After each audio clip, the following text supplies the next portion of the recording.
I'm going to go over 6 millionaire habits that you need to start building today. Will you be a multi-millionaire by doing these things? Maybe, maybe not. But you absolutely have to do these things to make a lot of money and, more importantly, reach financial freedom, meaning that you won't have to worry about money ever again. So let's get into these habits now. Oh, and by the way, the last habit's a little controversial, so it might be worth sticking around for. Habit number 1, embracing debt. I know this might sound confusing at first, as lots of people think that debt is bad and you should avoid it like those online courses that cost $997. No, but seriously, when you don't have a lot of cash available to you, you have to get creative with your finances. If you want to grow your wealth, then you need to control more assets. And the only way to do that sometimes is to use the power of other people's money. Now notice how I said more assets, and that's a very important point. Lots of people do the opposite and get into debt by buying liabilities. Sadly, they're just digging themselves into a hole that they will find it really hard to escape from. An easy way to find out if something is an asset or a liability is to figure out if the purchase is putting money into your pocket each month or instead just draining your wallet.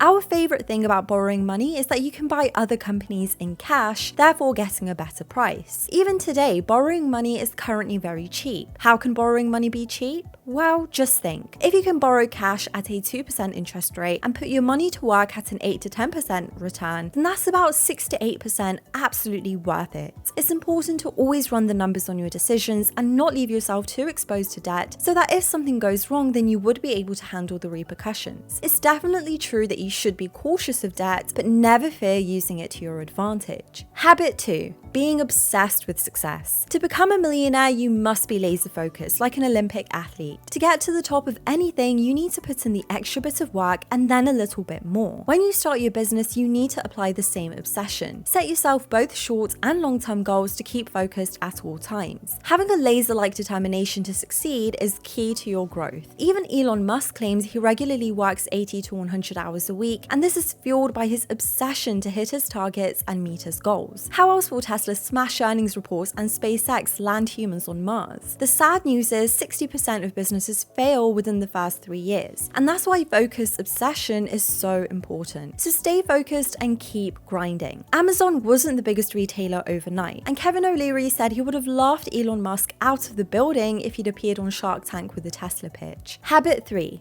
building income streams. The term passive income has become a bit of a buzzword online, and the truth is no income is truly passive, as there is always something that has to be done. However, some income sources are certainly more passive than others. The idea is to create something once and have it pay you as much as possible with minimal effort. Passive income is very addictive, especially when you wake up and you realize you just got paid for sleeping. Habit 4, knowing when to quit. Now, I know this one might sound a bit strange, but don't be too proud to quit when you don't like something or you feel the effort is not worth the reward. We see so many people struggling at university and working long days and nights for a degree that you don't actually want. They've just been pushed down that path by teachers and parents. Of course, this isn't everyone, but in my opinion, quitting has its time and place, and there is no shame in admitting something isn't for you. This isn't to say that you should just quit just because something's hard, but there has to be a reason to put in all the hard work. Don't let others shame you if you make the hard decision to move on to bigger and better things. After all, the opportunity cost of staying where you are could be much greater than you realized. Habit 5, spending to receive. If you want to become rich, it's highly unlikely you'll ever be able to achieve it without understanding return on investment. If you purchase a product for $50 and sell it for $75, your ROI is $25, 50%, but the chances are you already knew that. However, ROI stretches so much further than profit on an item you're selling. Whether you're starting a business, investing in the stock market, or even just saving money, it's important to understand the return on investment as well as the opportunity cost. But return on investment doesn't always have to be instant. The key takeaway here is to think about how you're spending your precious time and money and evaluate if you'll get a good ROI. Habit number 6, and this is the controversial one, not being too nice. I don't want to say nice guys finish last, but pushovers certainly do. Even if you manage to build up some wealth, you'll end up being taken advantage of and potentially lose it all. There is a difference between being a giver and being agreeable. The key is to be a disagreeable giver. This means you have a vision and you know where you're going. Therefore, you're not going to agree with everyone along the way. However, you can still treat them with respect and take them on the journey with you. But the hard truth is that not everybody is worth your time, especially when you're trying to better yourself and brighten your future. There's a saying, if you surround yourself with 4 millionaires, you're bound to be the 5th. And this is absolutely correct. If you look for friends that align with your values and goals, then you'll find them too. With these friends, you can talk openly about your goals and also listen to theirs. It's such a great encouragement and it forces you to level up. Many studies suggest that you are the average of the 5 people you spend the most time with, which is why you have to take great care when you're building your squad. So instead of always talking to friends about the latest Netflix series, try talking about business ideas and making money. These habits will undeniably change your life for the better. And the best part about all of this is it requires minimal effort and you don't have to spend an absolute fortune to get started. As long as you get started right away and stick with everything we discussed long term, you'll be good to go. And you'll also definitely be prepared by subscribing to this channel and turning your notifications on so that you can act on more amazing personal finance and investing tips and take one step closer to your financial freedom. See you next time.